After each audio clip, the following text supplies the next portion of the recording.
विश्वास पहली बात। आस परिहरे, दूसरों से कोई आशा नहीं रखे। किससे क्या चाहोगे? ये क्या दे सकते हैं संसारी लोग?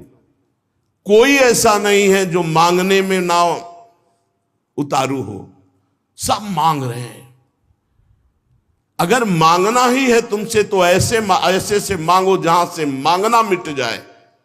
वो केवल भगवान, केवल भगवान। भगवान के सिवा अन्य से किसी मांगने से हमारा मंगतापन नहीं मिटेगा। पीछे एक दिन चर्चा में आया था कि यदि जांचना ही है तो जानकी नाथ से जांचो, जिससे जांचने के बाद जाचकता जर जाए, मांगना मिट जाए। पहला, विश्वास करो तुम्हारे ऊपर भगवान की विशेष कृपा है। दूसरा, हमें कभी किसी से मांगना नहीं, अगर मांगना है तो सिर्फ भगवान से। तीसरा, निरंतर हमें नाम जप करना है। ये बहुत बड़ी बात तीन है। भगवान पर दृढ़ विश्वास, अन्य किसी का आशा भरोसा नहीं, और निरंतर नाम जप। तो कह रहे बिनु श्रम तरई भवनाथ सो समराम है। अन्य कोई साधन का श्रम नहीं, उसे निश्चित भगवत प्राप्ति हो जाएगी। भगवान पर विश्वास रखकर नित्य स्मरण करने का हमें प्रयत्न करना है, प्रयत्न करना है। जितनी हमें सामर्थ्य दी है उतना हमें करना है। आगे की बात भगवान संभाल लेंगे, पक्का समझ लो। घंटों आप संसार की वार्ता कर सकते हो, घंटों घंटों आप संसार के दृश्य देख सकते हो। जैसे 3 घंटे 2.5 घंटे की फिल्म है, आपका बिल्कुल मन नहीं भागेगा। लेकिन 2.5 घंटे बैठकर माला जपो, फिर देख लो क्या दुर्दशा करता है मन, परेशान कर देगा आपको। बस यही, क्योंकि जब 3 घंटे फिल्म देखता है तो सब कुछ कवर कर रहा है प्रपंच, अनजाने में सीसीटीवी की तरह। और जब नाम जप करते हो 3 घंटे, तो वो अंदर से मन को खाली कर रहा है, मन को निर्मल कर रहा है। ये बात पकड़ लो तो हिम्मत पूर्वक डटे रहोगे, और नाम जब छोड़ोगे नहीं तो तुम्हारा मन निर्मल हो गया। और जहां मन निर्मल हुआ, निर्मल जन मन सो मोहि पावा, वो भगवान को प्राप्त कर लेता है। ये विश्वास रखो, भगवान हर समय तुम्हें देख रहे हैं। भगवान सर्व सामर्थ्यशाली है, और भगवान ने तुम्हें निमंत्रण दिया है अपने साक्षात्कार का। तभी मानव देह और साधु संग और भजन के रंग में चलने का अवसर मिला है।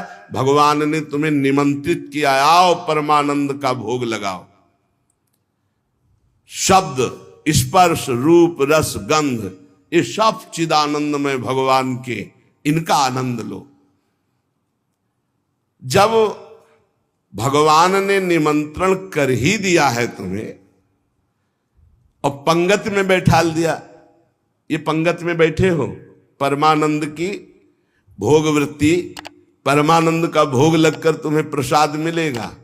भगवत शब्द, भगवत स्पर्श, भगवत रूप, भगवत लीला, भगवत धाम का ये जो आनंद है, ये परमानंद परोसा जाएगा। आप पंगत में बैठ गए। कोई धर्मात्मा पुरुष जब तुम्हें पंगत में बैठालता है, पत्तल दोना डाल देता है, तो इसके बाद तुम्हें उबने की जरूरत नहीं, सामान भी आएगा। वो ऐसा कंजूस नहीं कि पत्तल दोना डाल के उठा दे और भगा दे।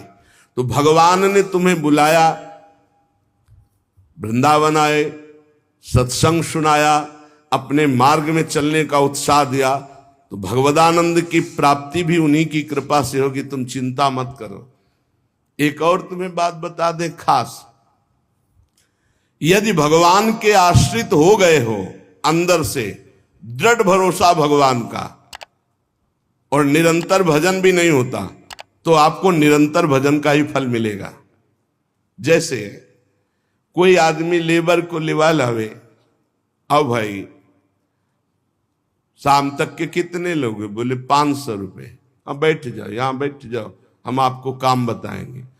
और शाम तक उसने कोई काम नहीं करवाया, तो बोले उसको 500 रुपया देना पड़ेगा कि नहीं देना पड़ेगा? पक्का देना पड़ेगा ना। तो भगवान को भगवत प्राप्ति करानी पड़ेगी। बुलाया है हमको, श्री राधिका कृपा बिनु सबके मनन अगम में।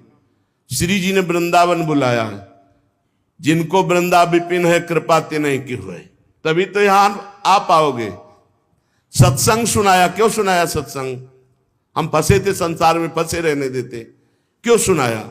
संसार का राग हटवाया सत्संग के द्वारा, क्योंकि वो मिलना चाहते हैं आपसे।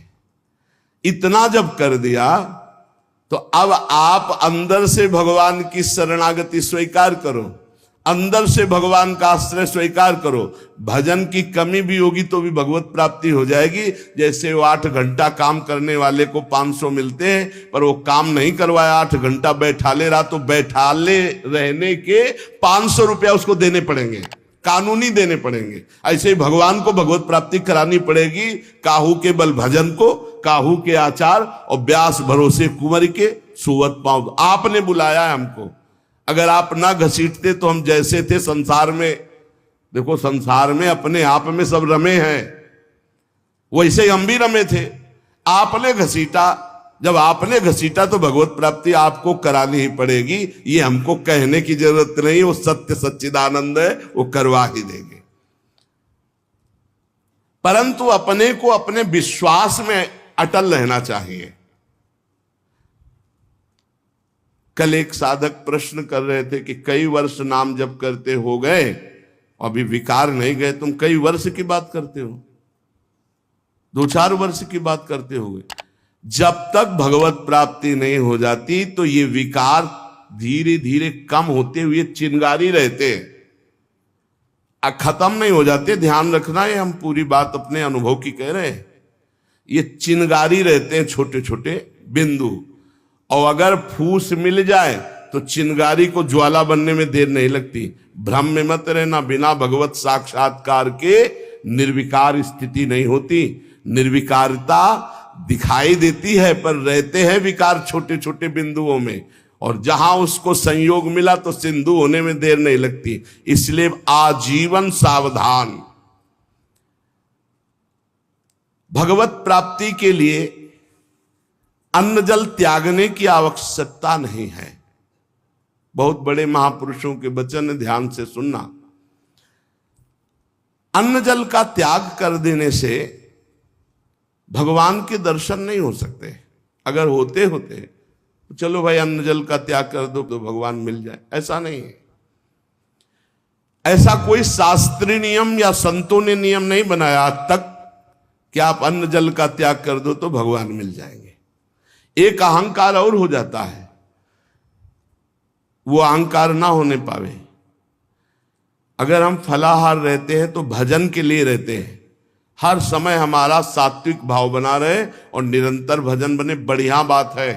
पर यह अहंकार ना हो जाए कि ये तो अन्न पाते हो, मैं फलाहारी हूं, 10 भगवत प्राप्ति में बड़ी बाधा अहंकार है।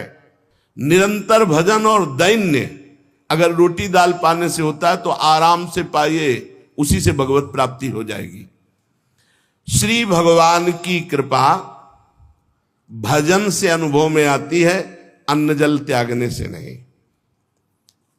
भगवान के दर्शन भजन से होते हैं। जितना भजन करोगे, भगवद आश्रित होकर, उतने नजदीक आप पहुंचते जाओगे भगवान के। एकादश स्कंद में 9 योगेश्वर जन कहते हैं, जैसे भूखे आदमी को एक एक कवल भोजन तो तुष्टि पुष्टि क्षुधा निवृत्ति होती जाती है, ऐसे ही एक एक भजन, एक एक नाम जप संसार से वैराग्य, स्वरूप का ज्ञान और भगवान से प्रेम, ये एक एक भजन में होता जाता है। तो अब जैसे कई दिनों का भूखा है, 1 2 4 कवल पवा के रोक दो तो कुछ अनुभव नहीं होगा, और भूख व्याकुल। ऐसे ही 2-4 माला कर लिए आप, काम वो भी हो रहा है 2-4 माला से ही, लेकिन आपको अनुभव नहीं होगा। अनुभव होगा जैसे वो आधा पेट भोजन कर ले और फिर स्वाद उसे खीर का सब्जी का अलग अलग आएगा, इतना भूखा कि पहले आधा पेट हो जाए। ऐसे ही हमको कम से कम 12 घंटा भजन में व्यतीत हो, तब हमारी समझ में आएगा कि नाम का स्वाद क्या है। एक एक नाम संसार से वैराग्य, भगवान से प्रेम और स्वरूप का ज्ञान प्रतिपल करा रहा है। पर बोध तब होगा जब कम से कम 12 घंटा भजन 24 घंटे में होने लगे। और जिनका 24 घंटे भजन होता है, ईमानदारी से जिनका 24 घंटे चिंतन होता है, उनको कोई प्रश्न नहीं रह जाता, उनकी कोई चाह नहीं रह जाती, उनकी कोई कामना नहीं रह जाती। अपने आप भगवत साक्षात्कार, अपने आप तत्व ज्ञान होने, भजन में बहुत बड़ा बल है। तो इन सब बाहरी बातों पर साधक ना फंसे कि हम अन्न छोड़ दें, हम जल छोड़ दें, हम ये कपड़ा छोड़ दें। सर्दी है, चिंतन हो रहा सर्दी का, अरे चाहे टाट मिले चाहे कंबल तत्काल ओढ़ लो, चिंतन सर्दी का ना हो। प्रिया प्रीतम को खास बात यह है, भूख लगी है, जो मिले नमक रोटी खाओ, इसको शांत करो और चिंतन प्रभु का करो। चिंतन रोटी का हो रहा है, चिंतन कपड़ा का हो रहा है, चिंतन भोगों का हो रहा है, अब वो बात नहीं। ये बात बिल्कुल परमार्थ में शास्त्र सम्मत, हमारा चिंतन नहीं होना चाहिए जागतिक भोगों का। भगवत प्रसाद जो मिला ऐसे डाल लिया उदासीन भाव से, चिंतन हमारा प्रभु का होना चाहिए। भगवत दर्शन में प्रधान भजन करते हुए जब भगवान से मिलन की व्याकुलता होती है। अभी कहां मिलन की व्याकुलता है, भजन खास बात भजन है। जितना देर भजन करोगे उतने आप उज्जवल और पवित्र होते चले जाओगे। आपको पता नहीं होता कि आप कितनी ऊंचाई पर चढ़ रहे हैं। जब कोई अपराध बनता है और वो खो जाती है वृत्ति, तब लगता है कितनी ऊंचाई की वो वृत्ति थी, मेरे से गलती हो गई तो देखो वृत्ति खो गई। सहज धारा भगवत चिंतन की, सहज धारा, कोई विक्षेप नहीं, कोई चाह नहीं। और जहां अपराध बन गया तो बाधित हो जाती है। कई तरह का अपराध होता है। मैं बहुत भजनानंदी हूं और इनमें तो भजन नहीं, रुक जाएगा आपका भजन। किसी से अपने को मिलाना, उसको अपने से नीचा देखना, मारे गए, आपका भजन रुक जाएगा। किसी की निंदा कर देना, किसी के ऐसी चेष्टा करना कि उसके भजन करने वाले हृदय में दुख पहुंच गया, अब आपका भजन अवरुद्ध हो जाएगा। ना कोई चेष्टा, ना कोई निंदा और ना कोई मिलान किसी से करना है। हर समय देखना है हमारे ऊपर भगवान की विशुद्ध कृपा है, सब संतों की कृपा है, चराचर जगत की हमारे ऊपर कृपा है, सब श्रेष्ठ है, हम सबसे लघु। अब भजन आपका निरंतर चलेगा। अनन्य भजन में ना तन की शुद्धि रह जाए और ना मन की शुद्धि रह जाए। मन भी बेशुद्ध हो जाता है। अभी हमारा मन नहीं लगता तो मन की शुद्धि है, भजन की नहीं, ध्यान रखना। बैठे हो, शरीर में पीड़ा हो रही, अभी तन की शुद्धि है, भजन की। जब भजन में आएगी तो तन मन डारे खोए, लगन लगन सब कोई कहे, लगन कहावे सोए, जा लगन में तन मन डारे खोए।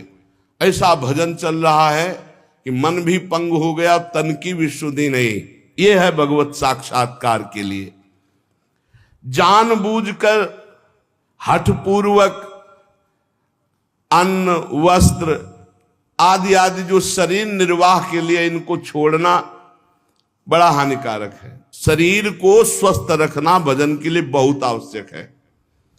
आपका शरीर स्वस्थ है, आप आराम से 2-4 घंटे आसन में शांत बैठकर मन को परमात्मा में लगा सकते हैं।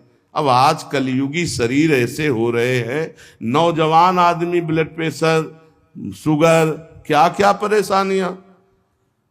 भजन कर लो, आगे और समय ऐसा आने वाला है भजन के लिए अवसर नहीं। जानबूझकर हठपूर्वक अगर आपको सुविधा सामग्री मिल रही शरीर रक्षा के लिए तो उनका त्याग ना करो। इसके त्याग से कुछ नहीं होता। अब शरीर ये सब अनुभव की बात है। शरीर उघार, सर्दी में शरीर कांप रहा है तो चिंतन तो जा रहा है ना सर्दी का। अरे जैसा भी टाट पट्टी कंबल जो भी मिले शरीर में डाल लो। अब चिंतन प्रिया प्रीतम को रहे, ये खास बात है।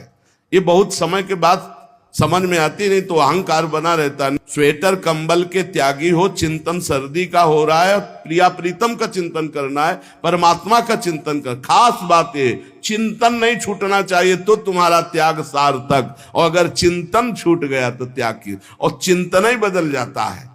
प्रभु का चिंतन न रहकर शरीर का चिंतन होने लगता है। इसीलिए प्रेमी जनों को आप देखिए, वो वैराग्य प्रधान नहीं अनुराग प्रधान होते, इसीलिए उनको पहचानना बड़ा कठिन। अखंड चिंतन निरंतर चले, और जैसी स्थिति में शरीर को प्रभु रख रहे हैं वैसी स्थिति, शरीर से राग खत्म। आप निरंतर भजन करें, भगवान के दर्शन की भी मांग ना करें तो भी भगवान को दर्शन देना ही होगा, अपने आप देना होगा। आप पुकारें, आप भजन करें। भगवान दर्शन किसको कब और किस साधना से देते हैं आज तक कोई नियम नहीं है, कोई नियम नहीं। वो कहो अभी आपको दर्शन दे दे, उनके लिए क्या है। इसीलिए तो भगत मस्त हो जाता है जो भगवान की शुद्ध भक्ति करता है, कि जब चाहेंगे करुणा निधान निहाल कर देंगे। प्रभु के लिए कोई नियम नहीं है। भगवान जब जहां जिसके ऊपर कृपा करे, बहुत भगवान कृपालु हैं, और आज तक जिनको मिले हैं वो बहुत सरल सहज स्वभाव वालों को मिले। ये जितनी बुद्धि लगाने वाले लोग हैं इनको बहुत दौड़ना पड़ता है, और जो सहज सरल होते हैं भगवान उनको मिल जाते हैं। भगवान जिनको मिलते हैं कैसे होते? सरल चित्त, संत सरल चित्त जगत हित, जान स्वभाव सने। बहुत सहज इनका स्वभाव, कोई छल कपट नहीं, चित्त में निरंतर भगवत स्मृति। भगवान मिले मिलाए हैं यार, भगवान अंदर ही बैठे हैं, वो सब देख रहे हैं। जब भगवान से चित्त जुड़ जाता है, निरंतर भगवत स्मृति होती है, तो भगवान बिना प्रार्थना के आके दर्शन दे जाते हैं। अर्थात उनके दिमाग में, उनके नेत्र में, उनके हृदय में श्री भगवान ही बसे रहते हैं। अपरिमित दयालु भगवान है, अपरिमित दयालु। उनका स्मरण करते हुए निश्चिंत हो जाओ, न दर्शन की चिंता करो न कल्याण की चिंता करो, वर्तमान में उनका स्मरण न छूटे। ये बात पकड़ लो, कोई चिंता मत करो, सब ठीक हो जाएगा, वर्तमान में भजन न छूटे। भगवान तुम्हारे जीवन में वही विधान करेंगे जिससे तुम्हारा मंगल होगा। कड़ुआ विधान भी हो सकता है, पर विधान का फल बड़ा मंगल होगा। ऐसा निश्चय करके शांत हो जाओ, चिंता मत करो, भय मत करो। श्री भगवान की कृपा को देख देख कर तुम रुदन करोगे आनंद में, ऐसे वो कृपालु है। चित्त में विषाद आ जाना, चिंता आ जाना, भय आ जाना, पाप कर्म का फल है। ध्यान करना, तुम्हारा चित्त विषाद युक्त हो रहा है, भयभीत हो रहे हो, चिंता है, तो कोई पाप कर्म आपने किया है। वर्तमान में भजन करने वाले को भूतकाल का पाप कर्म चिंता शोक भय नहीं दे सकता, पक्का विश्वास रखना। वर्तमान का पाप चिंता शोक भय देता है। इसलिए भगवान के चिंतन का ऐसा तारतम्य बनाओ कि कोई पाप संकल्प ही न बने, कोई पाप कर्म ही न हो, कोई वासना ही न हो। महापापाचार्य, पापाचरण करने वाला बोले नहीं, महापापाचरण करने वाला, और निरवधि, कोई सीमा नहीं है कि कितना पाप कर, पाप में ही रहता है। असीम पाप करने वाला, निरवधि असीम पाप करने वाला। महादुर्मति सते, सैकड़ों प्रकार की दुर्मति है।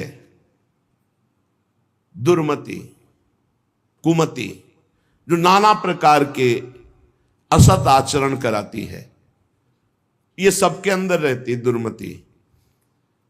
किसी को भजन सत्संग के प्रभाव से बहुत कम मात्रा में असर में आती है, और जिनको सत्संग नहीं मिला, भजन नहीं हो रहा, तो दुर्मति का ही राज्य रहता है, वो समझ नहीं पाते। सुमति तो किसी किसी के हृदय में जागृत होती है। महापापाचारी है और सैकड़ों प्रकार की दुर्मति के द्वारा असत कार्य करने वाला है। और महाकाम क्रोधाद्यति परवसे दंभ वपुसी, गजब कर दिया। कामी नहीं, महाकामी है, क्रोधी है, इंद्रियों के परवश है और दंभ धारण करता है भक्ति का, नाटक करता है भक्ति का। ना सत्संग, सत्संग से भी मतलब नहीं रखता, सत्संग में भी नहीं जाता। महाधर्म विमुखे, धर्म से भी विमुख हो गया है। पर कहीं उसको ये बात समझ में आ जाए कि अब मेरा कल्याण तो सिर्फ भगवान के धाम में ही आश्रय लेने से होगा, और वृंदावन धाम का आश्रय आवास स्वीकार कर ले और अनन्य हो जाए वृंदावन का, तो ऐसे का भी परम पद पर आरूढ़ होना निश्चित है, निश्चित। ये बड़ी गजब की बात है। साधनहीन, पापाचारी, सैकड़ों प्रकार की दुर्मति वाला, महाकामी, क्रोधी, दंभी, पाखंडी है, सब दोष हैं। पर उसने एक नियम ले लिया कि अब आजीवन वृंदावन वास करेंगे, अब हमसे कुछ होने वाला नहीं। तो निश्चित उसको सत्संग मिलेगा, निश्चित रजरानी की कृपा से उसका परिवर्तन होगा, और यहां शरीर छूटा तो परम पद को प्राप्त होगा। ये धाम की महिमा है, ये अमोघ है। धाम का प्रभाव अमोघ है, विश्वास कर लो। एक कलिकाल है, साधन बल से भगवत प्राप्ति होना बहुत कठिन है। श्री चरणों का आश्रय, धामादि का वास आश्रय, यही हमें भागवतिक माहौल में रखकर भजन प्रभाव से श्री जी से प्रीति करा देगा। ऐसे जगत में यदि हम प्रियालाल से विमुख है, धाम आदि का आश्रय नहीं लिए, तो देख लो ऐसी माया फैली हुई है, पूछो मत। श्री विग्रह भगवान के अर्चावतार के सामने सर झुकाना, संतों के सामने सर झुकाना, गुरु के सामने सर झुकाना, माता पिता के सामने सर झुकाना, ये तो हमारे सनातन धर्म की बहुत प्राथमिक स्थिति है, नहीं रह गई। कुछ जो सत्संगी हैं, श्री विग्रह को देखा तो प्रणाम, संतों को देखा तो चलते फिरते भगवान के मंदिर है, प्रणाम। माता पिता प्रातः काल उठ के रघुनाथा, माता पिता गुरु नामे माथा। साधारण सनातन धर्म की रीति नहीं रह गई। फिर भक्ति रीति, फिर नियम निष्ठा, फिर अध्यात्म की ऊंचाई, तो बहुत दुर्लभ बात है।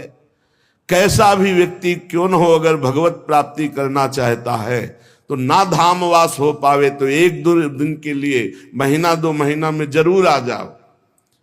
इससे आपकी आध्यात्मिक पावर शक्ति बढ़ेगी, आपका उत्साह बढ़ेगा, आपको भगवत प्राप्ति की लालसा मिलेगी।